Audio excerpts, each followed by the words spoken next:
Hi, Pastor Jerry. In this video, I'm going to take you on a little trip with me, and we're going to talk about what is the Kirk of Dunedin.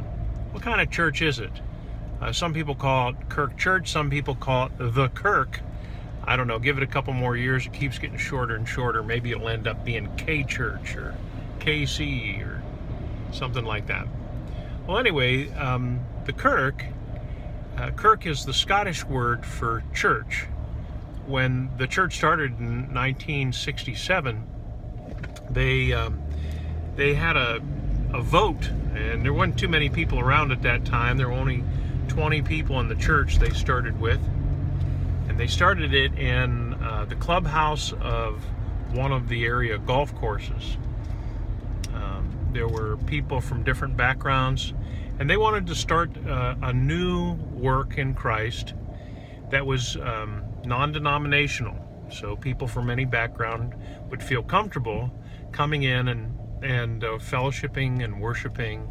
And they love God, they love Jesus, who is the Son of God, they love the Bible, and they loved each other. That's still what we are today as the Kirk of Dunedin. It's a group of people who love Jesus, we love God, we love the Bible, trying to live by it, and we love each other. We're trying to love each other. Well, anyway, back in '67, they had an opportunity. What do you call a church? So they had a vote, and they decided between two names. They were either going to call it Dunedin Community Church or the Kirk of Dunedin, basically the Church of Dunedin. This Kirk is the Scottish word for church. Well, they went with the Kirk of Dunedin. At that time, the population of Scottish people, the heritage of those who were founders of the community were Scottish, and the city was honoring that kind of heritage, and they thought that would be cool too, so they went with that theme. And once a year they'd have a big Scottish Sunday and the bagpipes and the Scottish Daughters of Scotia and shortbread and all kinds of stuff. That was a lot of fun. I wore a kilt one time. That was it. Well, the Scottish thing has faded in the community quite a bit, but we still have a name, the Kirk Church.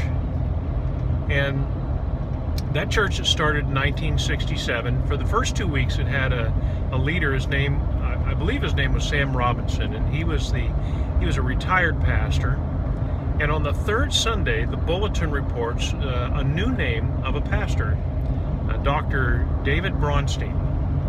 Now, Dr. Bronstein was a Hebrew Christian. He had grown up in a family, a Jewish family in Chicago, and my understanding is that his parents became Christians, he became a Christian. Now we call those people Messianic Christians or Messianic Jews or complete Jews, but they're Christians, that's what they are. But at that time they called them Hebrew Christians. And Dr. Bronstein had a vision for starting a church in the Dunedin area. He had come to the area and was working as an associate pastor of one of the area churches. And about the time that this little group of Christians got together in that clubhouse, somehow these people all found each other. And he ended up on the third week of the worship services, he ended up being their pastor. And I never got to meet him or any of his family members. I understand he has some children still alive, and I'd love to meet them someday. But he was a great visionary man. And in a very short period of time, they were able to gather enough money to build the building that is now our sanctuary. They did it very rapidly. They did it without debt, and the church had begun. He had many other dreams and goals and all kinds of gardens and all kinds of things. And he was a great preacher. and a good church planter. And after a couple years, Dr. Braunstein had a heart attack. And so he was put on the injured list. And they had to bring in another pastor. They found a Baptist pastor. His name was Ted Whaling. And Ted was from up in Illinois. And Ted came down, and they voted him in as their next pastor of the church. And Ted would stay for like 24 years. He was there a long, long time.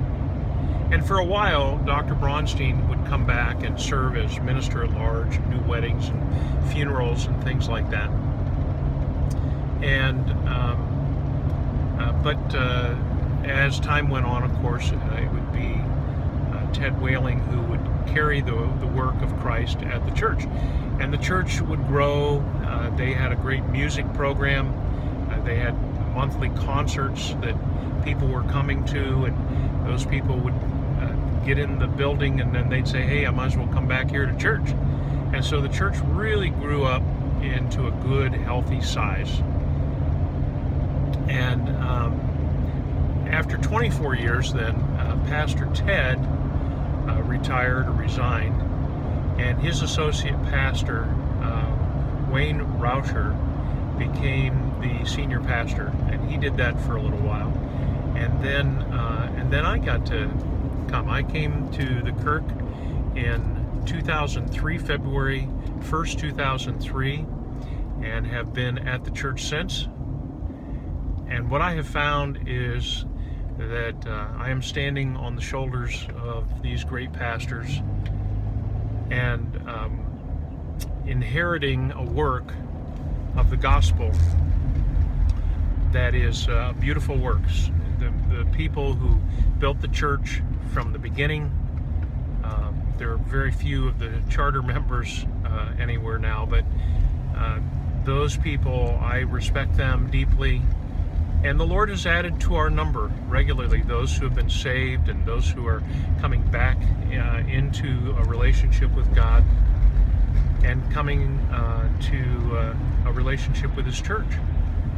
And they call the Kirk their home. And maybe you're considering that. Maybe you're considering joining the family, becoming family with the believers at the Kirk of Dunedin. I would really encourage you to do that. Because you know why? We still, after almost, at this making, 49 years in existence, this church still exists to love God, love His Son Jesus, to love the Bible, and to love each other. And if that's the kind of church you're looking for, we're a non-denominational or interdenominational church. We don't care about all those labels. All we care about is the love of Christ and how that changes us, and the truth of Christ and how that affects us. God making us into the people that He wants us to be.